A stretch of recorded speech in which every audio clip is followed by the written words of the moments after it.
Bonjour et bienvenue.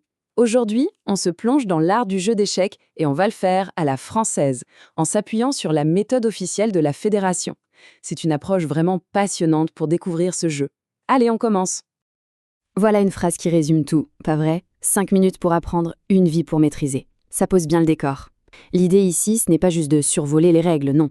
C'est de commencer ce voyage, ce chemin fascinant vers une vraie compréhension du jeu.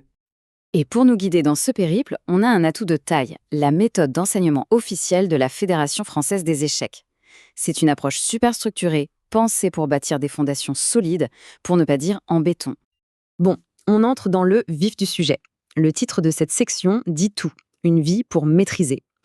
L'idée, elle est fondamentale. On va aller au-delà des simples règles pour vraiment cultiver une nouvelle façon de penser, une nouvelle façon de voir l'échiquier. Le cœur de la méthode, il est là. L'objectif, c'est de passer du statut de, disons, réciteur de règles à celui de véritable joueur. C'est de ne plus se demander seulement quel coup est légal, mais pourquoi jouer ce coup-là. Il s'agit de jouer librement, de comprendre ses propres actions et bien sûr leurs conséquences. Ok, maintenant on va rencontrer notre armée. Avant de partir au combat, c'est la base. Il faut connaître ses troupes, non? Alors faisons connaissance avec les pièces, ces soldats qui n'attendent que nos ordres. Et il faut bien comprendre ça. Chaque pièce a sa propre personnalité, son propre rôle, sa propre puissance. Ce ne sont pas juste des bouts de bois ou de plastique. Non, ce sont les acteurs principaux d'une bataille stratégique qui se joue sous nos yeux. Alors, comment on évalue la force de cette armée? C'est assez simple en fait. On a un système de points. Regardez. Le pion, c'est la base, 1 point. Le cavalier et le fou, des pièces plus mobiles, valent 3 points chacun. La tour, elle, c'est du lourd, 5 points. Et la dame, c'est la star, 9 points. Mais attention, le roi, lui, sa valeur est infinie. Pourquoi? Parce que si on le perd, la partie est finie, tout simplement. C'est super important de garder ça en tête pour savoir si un échange de pièces vaut le coup. Bon, on a vu les pièces, on a vu leur valeur. Maintenant, on passe à l'étape supérieure. On va passer du quoi au comment. On laisse de côté le simple manuel de règles pour apprendre à vraiment jouer. Il est temps de commencer à penser comme un vrai joueur d'échecs. Et là, on touche à un point absolument crucial, la différence entre la tactique et la stratégie. La tactique, c'est l'action immédiate.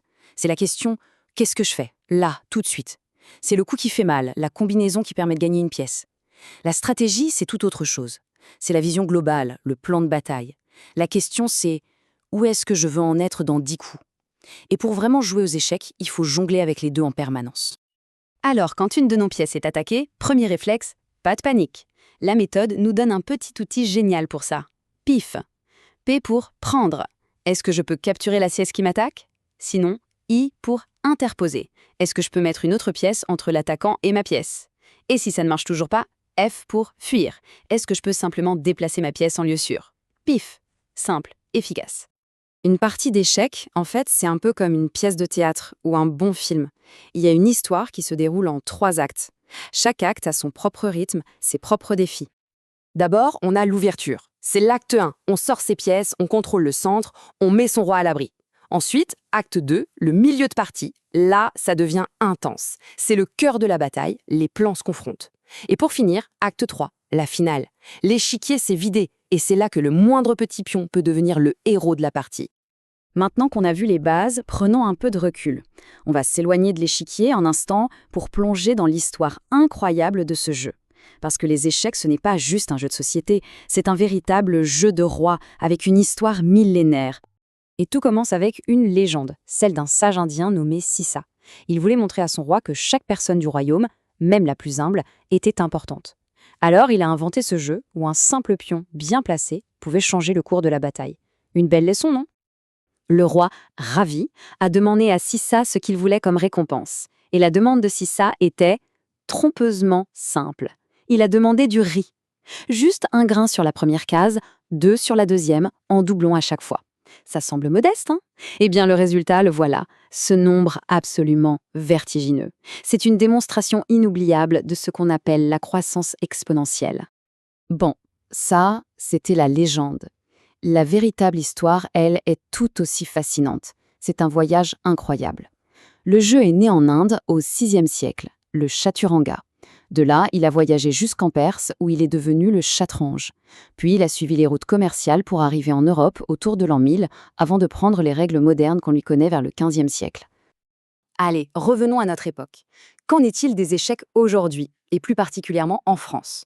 Eh bien, on assiste à un véritable boom. C'est assez spectaculaire.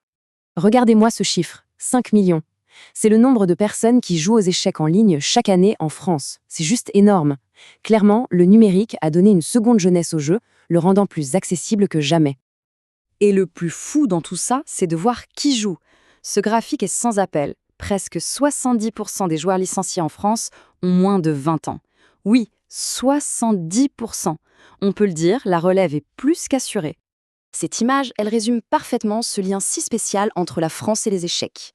On passe des cafés parisiens du XVIIe siècle, où les plus grands esprits s'affrontaient sur l'échiquier, à aujourd'hui où le jeu est devenu un outil pédagogique dans les écoles. C'est la preuve que les échecs font partie intégrante de la culture française. Et pour finir, une dernière pensée. Au fond, une partie d'échecs, c'est bien plus qu'une simple confrontation. C'est une histoire. Une toile vierge de 64 cases. Alors la question est, quelle histoire va-t-on raconter ?